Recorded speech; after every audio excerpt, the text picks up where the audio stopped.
The glass doors slid open with a whisper, and Daniel Fred stepped into his home at 3:47 p.m., 4 hours before anyone expected him.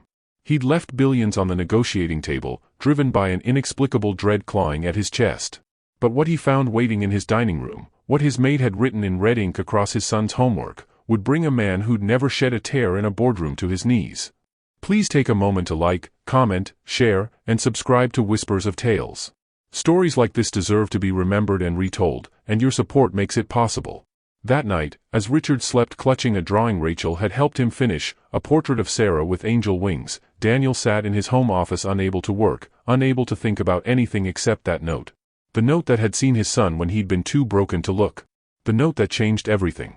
He'd brought the homework notebook with him, and now under the cold light of his desk lamp, he read it again. Richard's math problems were there, some correct, some crossed out, but the margins told a different story. Small pencil drawings scattered across the page, stick figures of a woman with long flowing hair, tiny hearts, a house with 3 people where one figure had been erased and redrawn as an angel. Rachel's handwriting flowed in red ink, gentle and intentional. Richard, I know you miss your mama.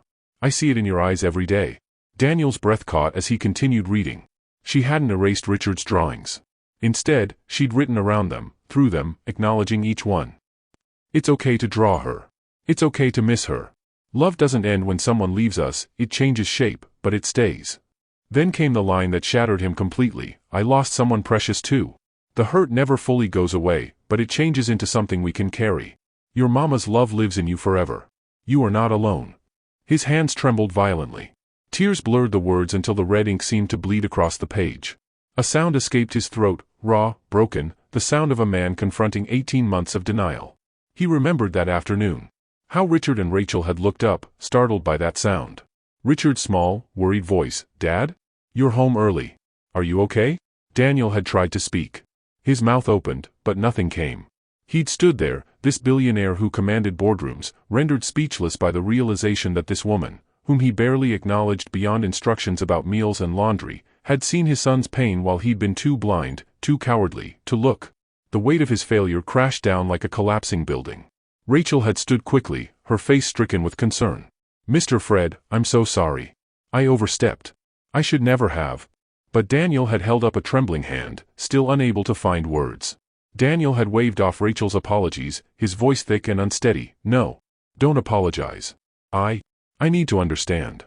Then he'd done something unprecedented. He pulled out a chair and sat down at the table, the billionaire joining his staff and son at homework time. The gesture felt monumental, like crossing an invisible border he'd maintained for 2 years. Richard's eyes had widened with confusion, then cautious hope. Dad never sits with us, he'd whispered to Rachel, as if Daniel couldn't hear. The words cut deeper than any corporate betrayal ever had. Daniel leaned forward, his voice gentle despite the storm inside him. Rachel, this note, you said you lost someone precious? Rachel's hands twisted in her lap. For a long moment, she was silent, and Daniel saw her weighing whether to maintain the professional distance that had always existed between them. Then something shifted in her expression, a decision to trust, or perhaps simply exhaustion from carrying secrets alone. Yes, sir. My daughter. Lily. She was 8. The words hung in the air like smoke. 5 years ago, I was an elementary school teacher, Rachel continued, her voice steady but hollow, as if she'd practiced this story to keep from breaking. I specialized in grief counseling for children. I thought I understood loss, thought I could help kids navigate it. Her laugh was bitter. Then life taught me I knew nothing. Daniel felt Richard shift beside him, the boy's attention riveted on Rachel. There was a field trip. A lake day for the 3rd graders. I was supposed to chaperone Lily's group, but another teacher called in sick that morning. I had to cover her class. Rachel's hands clenched into fists. Lily went without me. There was an accident. She drowned while I was teaching someone else's children about fractions. Daniel's chest constricted. He couldn't breathe. My marriage didn't survive it, Rachel whispered. My husband blamed me. I blamed myself more. I had a breakdown, lost my teaching certification. I couldn't stand being around children anymore, every face was hers. So I disappeared into work that didn't require me to feel anything. Richard's small hand reached across the table, covering Rachel's trembling fingers. I'm sorry, Miss Rachel. Daniel stared at this woman he'd never truly seen. She'd been carrying grief as crushing as his own, worse, perhaps, weighted with guilt, while quietly caring for his family. And he'd never asked. Never wondered. Never saw past the uniform. The parallel struck him like lightning, both of them using work to hide from unbearable pain. Him in boardrooms, her in domestic service. Both of them running from the same impossible truth, that love makes us vulnerable, and loss can destroy us. The silence that followed was heavy with understanding that needed no words. Rachel's voice trembled as she continued, "Richard and I have been doing homework together for 3 months now." Daniel's head snapped up. 3 months? Why didn't anyone tell me? Rachel's expression held no judgment, only quiet sadness. "You're always at the office, sir. Richard waits for you every night, but you never come home before bedtime, Dad," Richard interrupted, his 7-year-old voice matter-of-fact, as if stating the weather. The truth landed like a fist to Daniel's stomach. Out of the mouths of children came the most devastating honesty. Rachel stood slowly and retrieved something from her canvas bag near the kitchen door. When she returned, she placed a handmade book on the table, construction paper bound with yarn, the cover decorated with stickers and crayon drawings. "We made this together," she said softly. "A memory book about your wife." Daniel's hands shook as he opened it. Page after page revealed Richard's drawings, photos Rachel had helped him print, stories written in a child's unsteady handwriting. His mother's smile. Her favorite song. The way she made pancakes shaped like clouds. One page stopped him cold. "Mama loved butterflies. Miss Rachel says that's why we see so many in the garden. Maybe Mama is visiting us." Tears streamed down Daniel's face unchecked. His son had been healing, growing, remembering Sarah, all without him. While Daniel had been signing contracts and avoiding empty bedrooms, Rachel had been teaching Richard that grief didn't mean forgetting.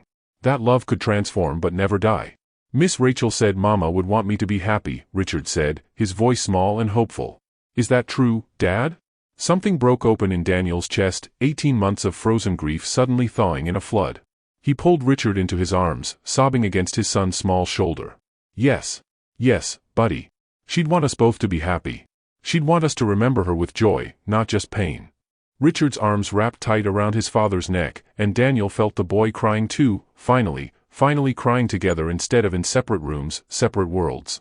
Through his tears, Daniel saw Rachel stand, preparing to slip away and give them privacy. "Please stay," Daniel choked out, reaching toward her. "Please." 2 days later, Daniel sat in his home office reviewing quarterly reports when his phone rang. Westbrook Academy's name flashed on the screen. "Mr. Fred, this is Headmaster Collins. We need to discuss a delicate matter regarding Richard." Daniel's grip tightened on the phone. "What's wrong? Is he hurt?" "Nothing like that. However, one of our teachers noticed some unusual notations in Richard's homework. Notes written by, a pause, careful and loaded, your domestic staff. We're concerned about inappropriate boundary crossing." "Boundary crossing?" Daniel's voice sharpened. "What are you talking about?" "Mr. Fred, we must maintain certain standards. It's simply not proper for household employees to be so intimately involved in a student's emotional life. The other parents have concerns. You understand." The veiled classism hit Daniel like cold water. And beneath it, something else, the careful way Collins emphasized domestic staff, the unspoken question about Rachel's appropriateness based on her position, her race. Daniel's first instinct was defensive anger. "She's helping my son with homework. What's inappropriate about that?" But even as he spoke, doubt crept in like poison. Had he allowed something wrong? Was he so desperate for someone else to fix his broken family that he'd ignored proper boundaries? That evening, the doorbell rang with imperious insistence. Daniel opened it to find Margaret Thornton, his mother-in-law, standing on his doorstep in a designer suit, her expression carved from ice. "We need to discuss Richard's welfare," she announced, sweeping past him without invitation. Margaret had always been formidable, old money, social connections, the kind of woman who could destroy reputations with a well-placed word at the country club.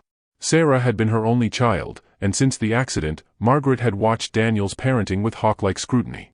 "I've heard about the situation," Margaret said, settling into the living room as if she owned it.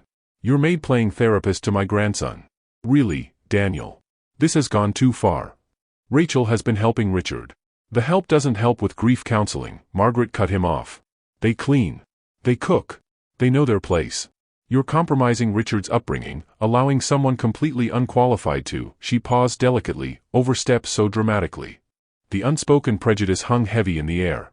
Margaret's discomfort wasn't just about professional boundaries, it was about Rachel's race, her class, her proximity to the Thornton legacy. "If you can't provide appropriate care," Margaret said coldly, "perhaps Richard should live with me for a while. Until you regain your judgment." Daniel's world tilted violently. For the first time since Sarah's death, he faced losing his son entirely. The next morning, Daniel called his executive team with news that sent shockwaves through the company. He was taking a week off. In 15 years, Daniel Fred had never taken more than 2 consecutive days away from the office. He spent that week at home, truly present for the first time since Sarah's death. He observed Rachel with Richard during their homework sessions, her patient explanations, her emotional intelligence, the way she celebrated small victories and normalized struggles. He saw genuine love in her interactions with his son, a tenderness that had nothing to do with her paycheck. Tentatively, Daniel began joining the sessions. Sitting at the table, asking questions, relearning how to be present in his son's life instead of just funding it. But outside their home, pressure mounted. Concerned calls from business partners. Judgmental looks at the country club. Whispered conversations that stopped when he approached. Margaret's influence spread through their social circle like a virus, poisoning opinions before Daniel could defend himself. The breaking point came at the Thornton Foundation Gala, a high-profile charity event honoring Sarah's memory. Daniel attended with Richard, watching his son navigate the crowd of designer gowns and champagne flutes with uncomfortable politeness. Margaret held court near the silent auction, her voice carrying pointed observations about maintaining proper household boundaries and questionable judgment in difficult times. Then James Whitmore, a board member from Daniel's investment firm, approached with a smirk and a tumbler of scotch. "Heard you've got the help-playing teacher at your place, Fred. Bold choice. What is she, some kind of diversity hire gone wrong?" The racist undertone was unmistakable. Around them, other guests leaned in, waiting for Daniel's response. Something inside Daniel snapped. Years of composure, of playing the social game, of caring what these people thought, it all crumbled like ash.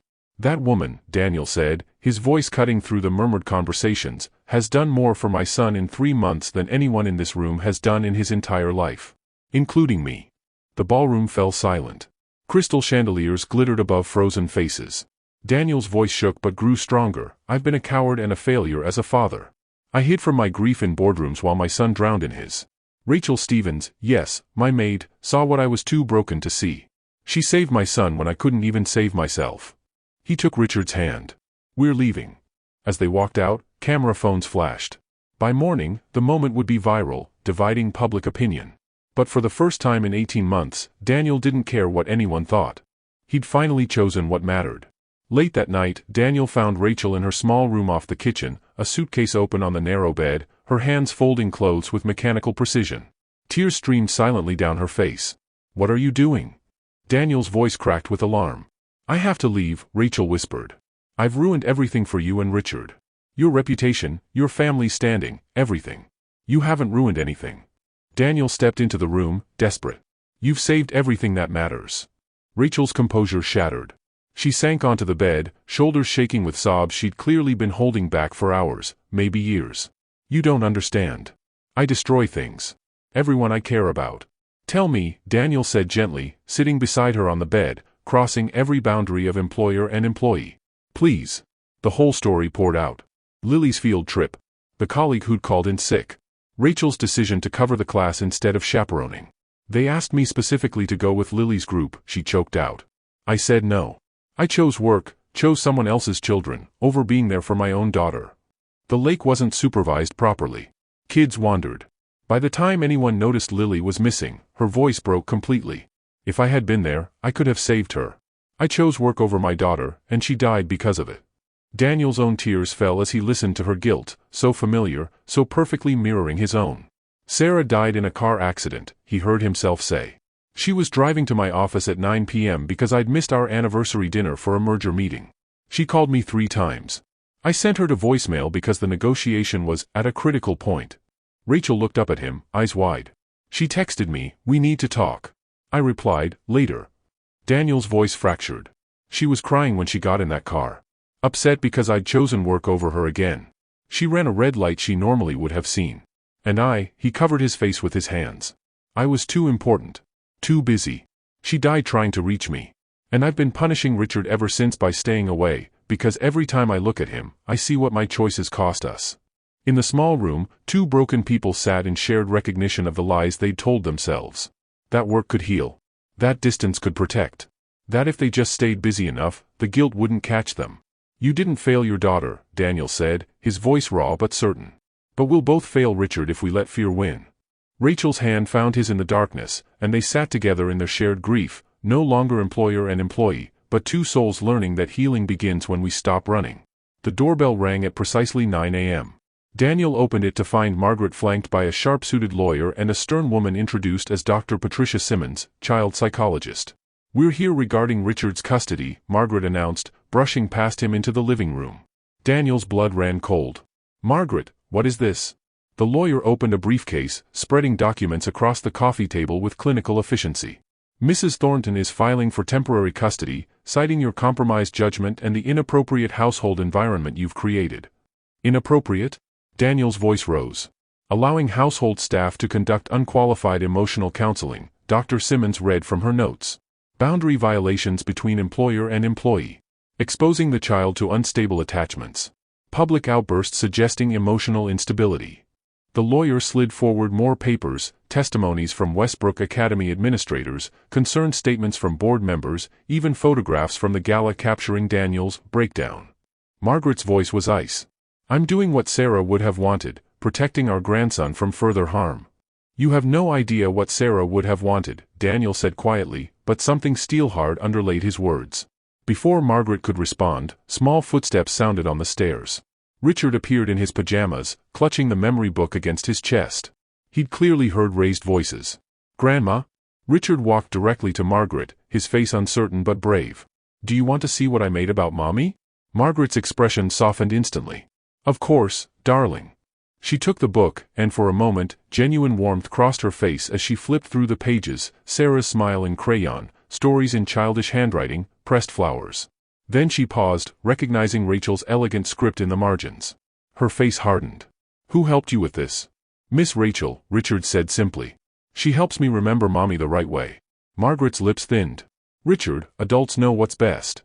"You always tell me to be strong and not cry," Richard interrupted, his 7-year-old voice cutting through the tension. "But Miss Rachel says it's okay to be sad. She says Mommy would want me to remember her, not forget her." The room went silent. Richard looked at his grandmother with heartbreaking clarity. "You want me to forget? Miss Rachel helps me remember." Margaret's face crumbled. The lawyer shifted uncomfortably. Dr. Simmons set down her pen. Daniel knelt beside his son, tears streaming freely. "Rachel has given Richard permission to grieve. I should have done that from the beginning. You should have done that." He looked at Margaret. "Instead, we both hid from our pain and expected a child to bury his." 3 months later, the morning sun streamed through the windows of a renovated community center in a diverse neighborhood across town. The sign above the entrance read, "Remember and Rise, a safe place for healing hearts." Inside, Rachel Stevens stood at the front of a bright classroom, wearing professional slacks and a soft blue blouse instead of a uniform. Children of all ages and backgrounds filled the space, some from wealthy families, most not. What united them was loss, and the courage to face it together. Daniel stood in the doorway, watching. The moment echoed that afternoon he'd come home early, but everything had changed. He wasn't hiding now. He was present, visible, part of this. Richard moved through the room as Rachel's assistant, helping a younger girl paste photographs into her memory book. "It's okay if it makes you sad," he told her gently. "Miss Rachel says remembering the people we love is brave." Margaret Thornton sat in a chair at the back, her designer suit looking out of place among the art supplies and tissues. Richard's words had cracked something open in her. She'd started her own grief counseling, finally allowing herself to mourn Sarah instead of armoring against the pain. On the wall hung the original homework note, professionally framed, "Your mama's love lives in you forever. You are not alone." A small boy raised his hand. "Miss Rachel, does the hurt ever stop?" Rachel's smile was tender and honest. "No, sweetheart. But it transforms. And with help, we learn to carry it together. We learn that love doesn't end, it just changes shape." "Dad." Richard's voice called out. "Come help us." Daniel stepped into the room, pulled a small chair up to the table beside his son, and sat down. Around them, children worked on their memory books, their grief acknowledged and honored instead of hidden. Rachel caught his eye across the room and smiled, not the nervous smile of an employee, but the knowing smile of a fellow traveler who'd walked through darkness and found light on the other side.